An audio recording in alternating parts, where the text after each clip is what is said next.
Bonjour la famille, bonjour les amis, j'espère que vous allez bien. En fait, je suis venu vraiment vous parler de cette macabre découverte qui s'est passée au Congo, en RDC. En fait, comme vous les voyez sur l'image, ce sont là deux frères jumeaux. Ils sont des jumeaux, vous les voyez. C'est deux frères qui habitent généralement à Kinshasa, selon les informations. Mais c'est des jeunes qui ont fait des études. Ils ont étudié à l'université, à INA, vous connaissez, pour ceux qui connaissent le Congo RDC. L'INA, c'est l'Institut national des arts. Et là, on apprend tout. Donc, ces deux jumeaux ont étudié là-bas. Ils ont une très bonne réputation. Et ils se sont lancés, en fait, dans la carrière, dans la carrière musicale. Et à un moment donné, ils ont trouvé un producteur. Ils avaient trouvé un producteur qui leur a proposé de venir à Matadi.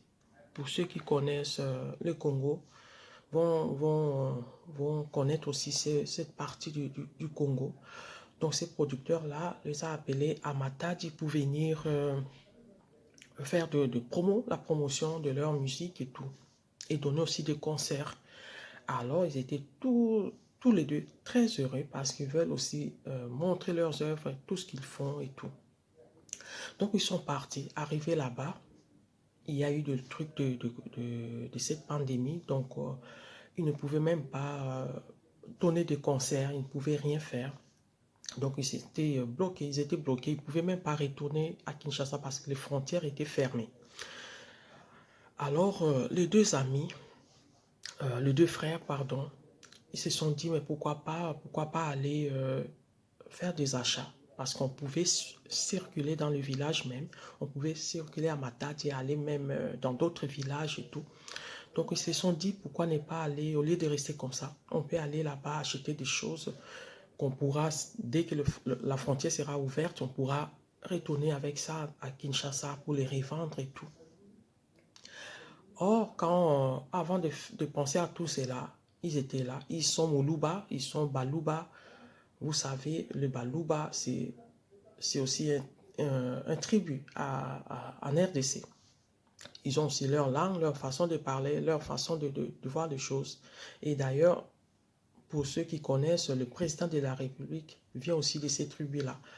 Alors, puisqu'ils sont Moluba, Baluba plutôt, ils étaient là, vous savez, quand on n'a rien à faire, il y a des groupes qui se forment, les gens discutent, les gens parlent de la politique et tout. Donc, eux aussi, ils étaient là en train de parler, en train de défendre le président de la République, en train de défendre l'UDPS, c'est la partie politique du président, là où le président élu fait partie de cette partie politique. Donc, ils étaient là comme tout le monde en train de défendre. Or, ils ne savaient pas que dans cette partie-là où ils étaient, c'était interdit. Les gens n'aiment pas en fait le président de la République. Les gens n'aiment pas l'UDPS, donc cette partie-là. Donc, les gens, bon, certainement que les gens n'étaient pas contents. Eux ne savaient pas. Eux, ils venaient de Kinshasa. Ils venaient juste pour faire de la musique. Donc, ils ne savaient pas vraiment, ils n'avaient pas même l'idée que c'était grave de parler tout le temps, de défendre la partie politique du président. Or, les gens étaient fâchés. Alors, eux, ils ne savaient pas, ils ont pris rendez-vous avec quelqu'un qui devait les aider à aller dans une des villages pour acheter tout ce que je viens de vous dire, acheter des trucs qu'ils pourront ramener à Kinshasa dès que la frontière sera ouverte. Donc, la personne là les a amenés à moto, parce qu'on peut se déplacer comme ça d'un village à l'autre en moto. La personne là les a amenés. Donc, arrivés là-bas au village, dès qu'ils sont arrivés là-bas, la même personne qui les a transportés les a livrés à une bande de bandits qu'on appelle souvent, pour ceux qui connaissent, Banamura. Banamura, on peut dire, ce sont des militants de l'UDPS, donc la partie politique du président. Donc, ils se comportent comme des policiers, comme des soldats, comme des bandits. En fait, tout quoi. Donc la personne, le monsieur qui les avait transportés, les a livrés à cette bande-là en disant que ce sont eux qui viennent parler de l'UDPS, ils font partie de la partie politique du président, alors que ce sont des jeunes qui n'ont rien à voir avec la politique, ils sont juste là, bon, les gens faisaient des discussions, eux aussi sont venus pour défendre cette partie, qui pense que c'est une partie qui est très bien, partie politique très bien, qui fait des choses et tout. Donc là, le monsieur là les a livrés entre les mains de ces Banamura, donc ces militants de l'UDPS. Ils les ont battus à mort, mais battus, mais pas possible. Pendant ce temps, ces deux jumeaux, ils étaient en train de supplier, laissez-nous, on n'a rien fait, s'il vous plaît, s'il vous plaît. Mais ces gens-là étaient là en train de les battre, mais ils ont battu ces gens à mort. Et après, quand ils ont vu que ils n'étaient pas encore morts, donc ils les ont transportés en fait dans une brousse. Ils les ont aspercés d'essence, donc ils ont mis de l'essence et ils les ont brûlés vifs. Ils les ont brûlés deux jumeaux. Ces deux jumeaux sont morts brûlés vifs par par ces militants.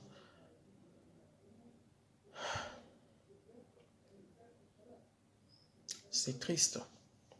Je manque même de mots, c'est vraiment triste quoi. Il y a des images qu'on ne sait pas vous les montrer, hein, mais pour ceux qui ont vu ou ceux qui sont sur Facebook, ils ont vu les images de leur corps calcinés. Les deux frères sont là calcinés, méconnaissables. C'est pas possible que les êtres humains qui sont censés avoir de l'amour, du pitié pour les autres, sont là à brûler des gens pour une simple discussion sur une partie politique. Moi, je ne comprends pas. Je ne comprends pas. C'est traumatisant, quoi. C'est vraiment traumatisant.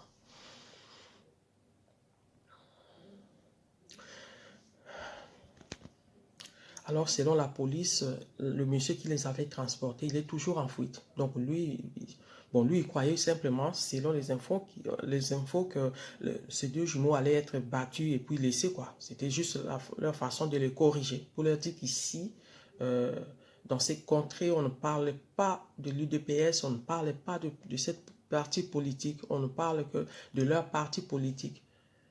Mais aller jusqu'à brûler les gens vifs, ça, moi, c'est trop, quoi.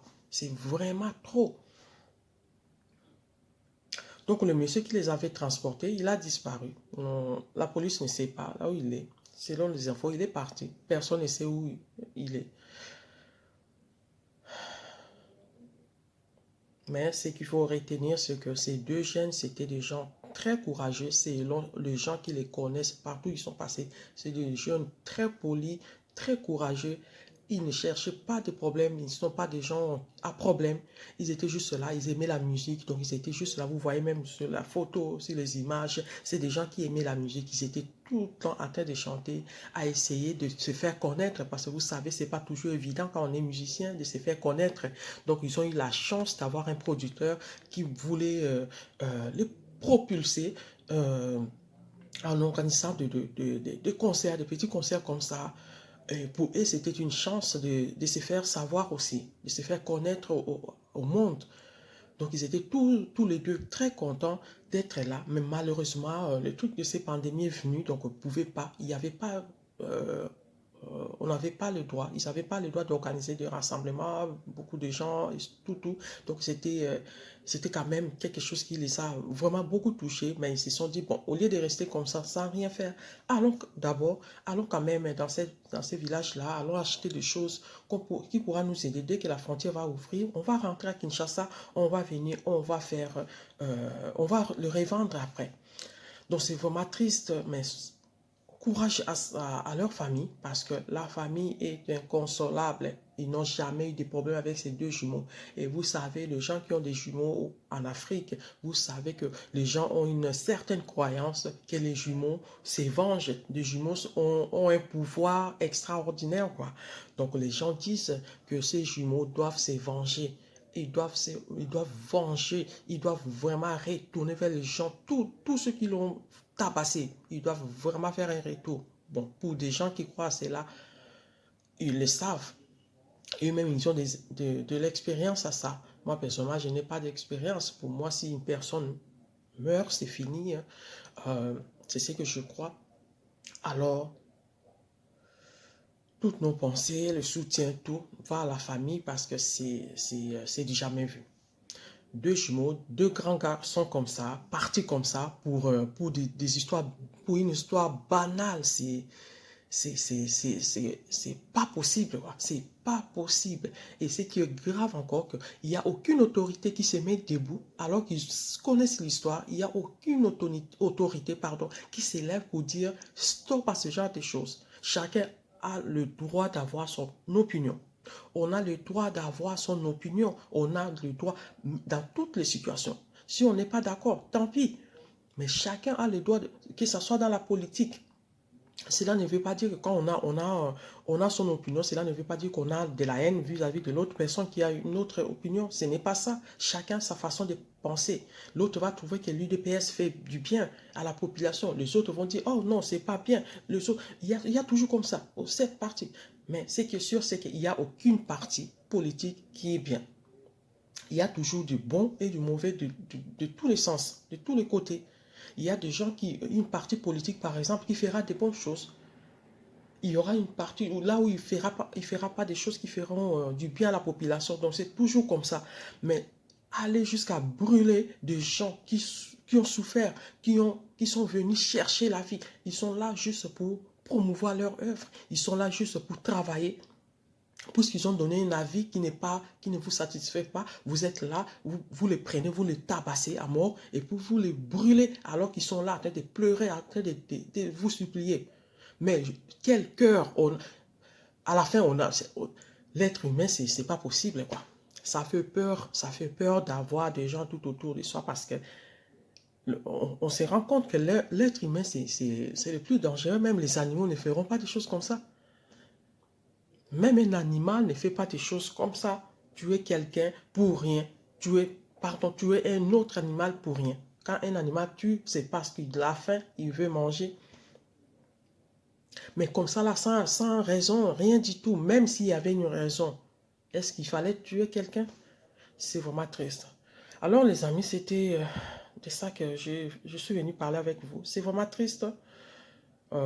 Condoléances à la famille, courage à leur maman, leur papa, à leur famille, les amis qui les connaissaient, parce que les gens savent que ce sont deux jeunes très très polis, très courageux. Ils ne sont pas là pour des conflits, ils ne cherchent pas de conflits, qui ont fait des études, mais sérieux. Alina, c'est des gens qui étaient heureux de travailler ensemble en tant que jumeaux, de travailler ensemble en tant que frères et sœurs. Donc, c'est triste. Merci beaucoup les amis. On se retrouve prochainement. Bisous. Bye.